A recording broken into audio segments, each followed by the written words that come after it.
And when you're ready. Hey, what's up, guys? Sean King with Misfits Academy. I got Dusty Ashworth here, Blue Ribbon Fence. We're in Longview, Texas. Weather's been amazing today. Thank you for the blessing of bringing the cold weather. I was paranoid it was going to be super hot. But what do we got going on today, Dusty? This is a no dig vinyl fence. And your first one in the area for you, right? Yep. And it looks amazing. But what is unique about this is you said it's no dig. What do you mean? We didn't dig no holes today? Very few. Does that make it weaker or stronger? It's going to make it stronger. So this is true. It does make it a lot stronger. And the reason why is Dusty's not relying on a hollow 5x5 vinyl post. This has a steel post in it. We used what today? A schedule 40 8-foot post. 8 foot, 2.5 inch diameter. That is a super heavy duty steel post that you can't see inside there. How deep did we go today? 4 foot. So every single post is 4 foot deep. Had this been dug, how deep would the post have been in the ground? Somewhere about 36 inches. Somewhere about 36 inches on a good day. I see guys cutting corners, and it might be around 30 inches, right? So we're going deeper in the ground. We're getting to more solid ground by using the no-dig method. And that steel post sticks out of ground how much? 4 feet. So we have 4 feet in the ground, and we have 4 feet out of ground. What that means is the leverage, the wind load on the fence is not at the ground level. If we were to put this in concrete, concrete stops at the ground, right? Yep. And then the post is hollow all the way up, right? So when the wind pushes on it, the failure happens where? At the ground. Right at the ground level. So you can have all the concrete in the world. I have 10,000 pounds of concrete. Does it make the post stronger? It doesn't make the post any stronger because the post is going to kink at ground level. But what they have here is a steel post that goes up 4 feet. So now it's really that weak point is at 4 feet to 6 feet, right? That 4 foot level. And what we don't have there is a hole in the post. See, all of these posts have a hole at the bottom for the bottom rail, and that's at ground level, which would be where the concrete is.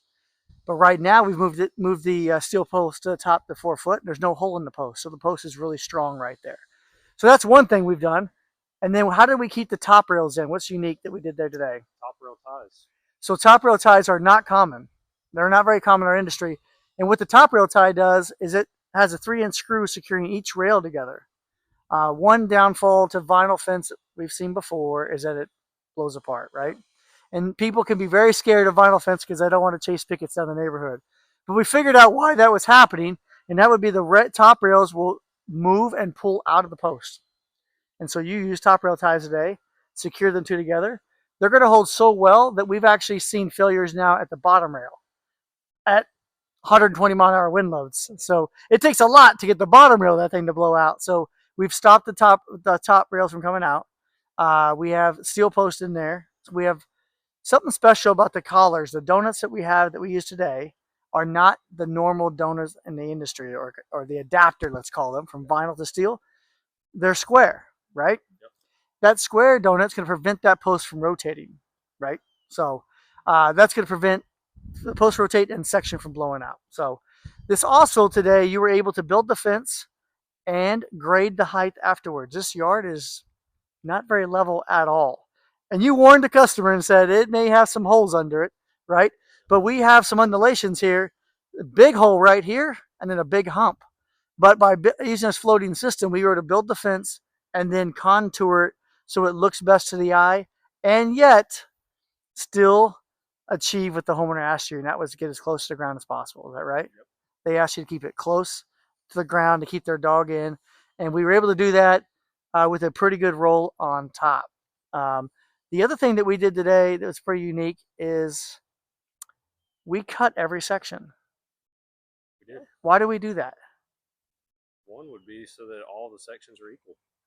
So that when you look at them, they're more symmetrical, right? So aesthetics, that's not something a lot of fence guys think about, is to take the time to cut every panel so that, because they start at how long?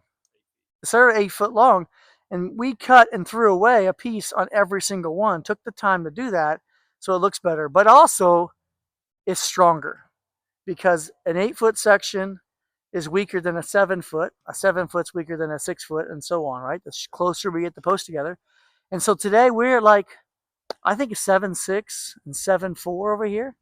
So the fence is even stronger because we brought the post together. To make sure you guys understand what we're talking about, the alternative would have been 8 foot, 8 foot, 8 foot, 8 foot, 8 foot, 8 foot, 8 foot, 4. and a little piece at the end. But you guys took the time today to make sure that it all looks equal, beautiful, symmetrical, and even for the customer. So we got the heights look really good, the spacing looks really good, and then by using the donuts today, the adapters, we were able to get the fence really straight because we can move those adapters in and out and make adjustments. So lifetime warranty on this material, and the only maintenance you have to do is clean it, right? Once a year.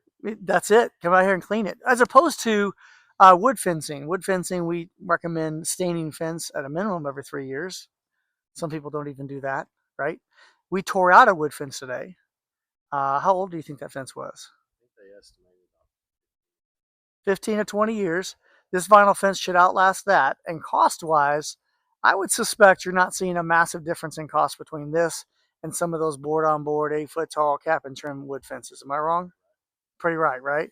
So this fence is not that much more money, but it has have no maintenance, lasts longer, and the other thing is we have a stronger fence than those. And these posts being Schedule 40, you're going to last, oh geez, I don't even know. Have you ever seen a 2 3/8 rot out? I haven't seen it. I don't know, more than 70 years? It's a long time.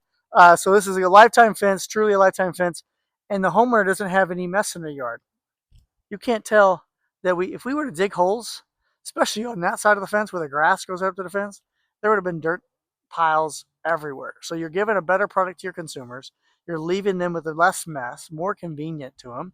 It's a win-win. If you guys need a vinyl fence in Longview, Texas, or in surrounding areas, Blue Ribbon Fence Company is who you want to have build your fence. There you go, Blue Ribbon.